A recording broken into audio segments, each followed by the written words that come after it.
Revenons en Algérie pour parler de cet investisseur. On dresse son portrait ce soir. Il est amoureux des voyages. Il en a fait d'ailleurs son métier.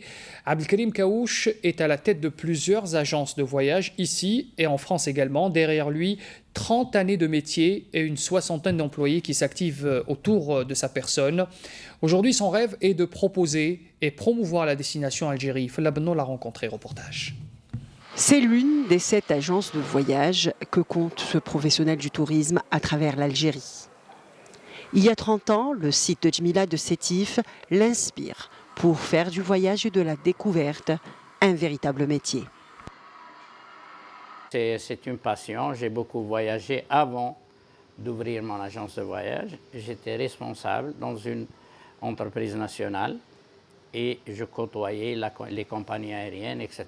Et à partir de là, j'ai décidé d'ouvrir mon agence de voyage. Il y a 30 ans. Il y a 30 ans de ça. Ancien président de la Fédération des associations des agences de voyage, membre de l'Union arabe de l'hôtellerie et du tourisme, Abdelkarim Kaouch ne s'arrête pas là et ouvre en 2004 à 4 autres agences en France. Plus exactement à Lyon, à Grenoble et à Saint-Étienne.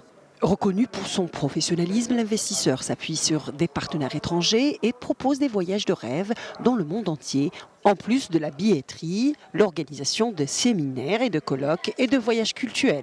Cela dit, une seule destination fascine cet enfant d'El Ulma, l'Algérie. Dès 2016, un programme prévoit des formules pour les binationaux et étrangers. En France, on a beaucoup de gens qui viennent nous solliciter pour venir en Algérie. On ne voulait pas le faire parce qu'on avait beaucoup de difficultés. Mais maintenant, la conjoncture a changé. Maintenant, actuellement, nous sommes le pays le plus stable de la région. Avant, c'était l'Algérie qui était visible. Mais maintenant, non. Maintenant, nous sommes un pays stable. Pour le moment, on a choisi 3 régions. À l'est, c'est l'Ulma et Sétif. Au centre, c'est Alger. Et à l'ouest, c'est Oran. On va commencer avec ces 3 wilayats. J'ai un programme que je vais discuter avec les directeurs du tourisme des wilayats, éventuellement l'Office national du tourisme pour promouvoir la destination Algérie, ne serait-ce pour démarrer, pour éventuellement faire au moins chaque 15 jours ou chaque mois un petit groupe de 15-20. Si par exemple demain, moi je vais commencer, peut-être dans une année, vous allez avoir une dizaine d'agences qui vont faire que la même chose. Et c'est à partir de là qu'on essaye de promouvoir l'Algérie. Plus qu'un investissement, le projet a donc comme objectif de relancer le tourisme en Algérie. Un secteur qui peine à trouver sa place, selon Abdelkarim Kaouch. Pour moi, le tourisme, c'est la volonté politique.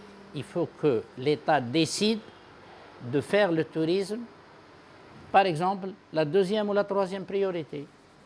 Parce qu'il y a trop de blocages.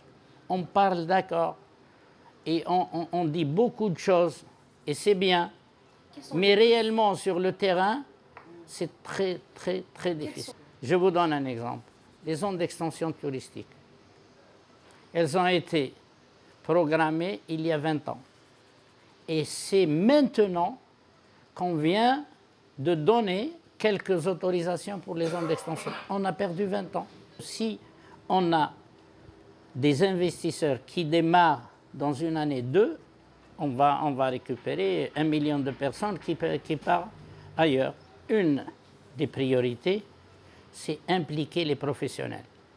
Et cet investisseur n'hésite surtout pas à s'impliquer. Abdelkarim Kaouch vient d'obtenir les autorisations pour la construction d'un village touristique sur plus de 4 hectares à Mostaganem. Plus qu'un projet, un rêve qui devient réalité. On termine en musique avec cette belle mosaïque.